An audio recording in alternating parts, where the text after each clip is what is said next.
Sir, doctor discharge பண்ண சொல்லிட்டாரு. உங்களுக்கு பழசெல்லாம் ஞாபகம் வர்ற வரைக்கும் நீங்க என் கூட இருக்கீங்களா? ஐயோ வேணாம் தம்பி, உங்களுக்கு எதுக்கு வீண் சிரமம்? அதெல்லாம் ஒண்ணும் இல்லை சார். நான் தான் உங்களோட இந்த நிலைமைக்கு காரணமாயிட்டேன். அதுக்கு ஒரு பிராயச்சித்தம் பண்றதா நினைச்சுக்கோங்க சார். அது மட்டும் இல்ல சார், நீங்க எனக்கு நிறைய ஹெல்ப் பண்ணிருக்கீங்க. அதற்கு நான் உங்களுக்கு ஏதாவது செய்யணும்னு நினைக்கிறேன் சார். நீங்க எனக்கு ரொம்ப வேண்டப்பட்டவர் சார். எனக்கு கெஸ்ட் ஹவுஸ் இருக்கு சார், நீங்க அங்க தங்கிக்கலாம். எனக்குமே உங்களை மாதிரி ஒரு நம்பிக்கையான ஆள் கூட இருந்தா நல்லா இருக்கும் தோணுது சார். சார், என் கூடவே வந்துருங்க சார். நான் உங்களை எந்த குறையும் இல்லாம பாத்துக்கிறேன் சார். இல்ல தம்பி, நானே முடியாதவன். என்னால உங்களுக்கு சார் சார் அதெல்லாம் ஒரு பிரச்சனையும் இல்லை சார். நீங்க வாங்க.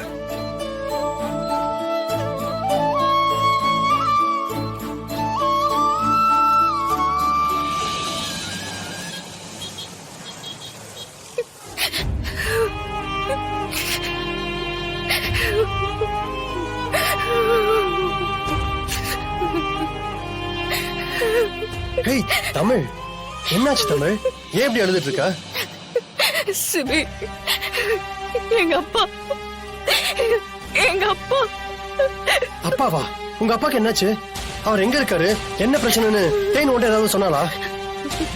உண்மையாவே பிரபுதா அவரை கடத்தி வச்சிருக்கானா? எனக்கு நல்லா தெரியுது சிபி. அத கண்டுபிடிக்கலான்னு நான் பிரபுவை 2 நாளா ஃபாலோ பண்ணிக்கிட்டு இருக்கேன். அவன் அடிக்கடி ஒரு வீட்டுக்கு போறான். அந்த வீட்டுலதான் அப்பாவை அடைச்சு வச்சிருக்கான்னு நினைக்கிறேன்.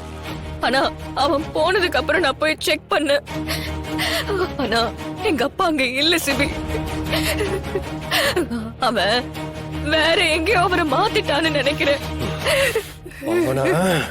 சிபி சிபி, எங்க போறீங்க? எங்க போறீங்கன்னா அவனெல்லாம் ஸ்பை மாதிரி ஃபாலோ பண்ணி உண்மையை வாங்க முடியாது தமிழ். 4 சாத்துனா அவனே உண்மையை சொல்லிடுவான்.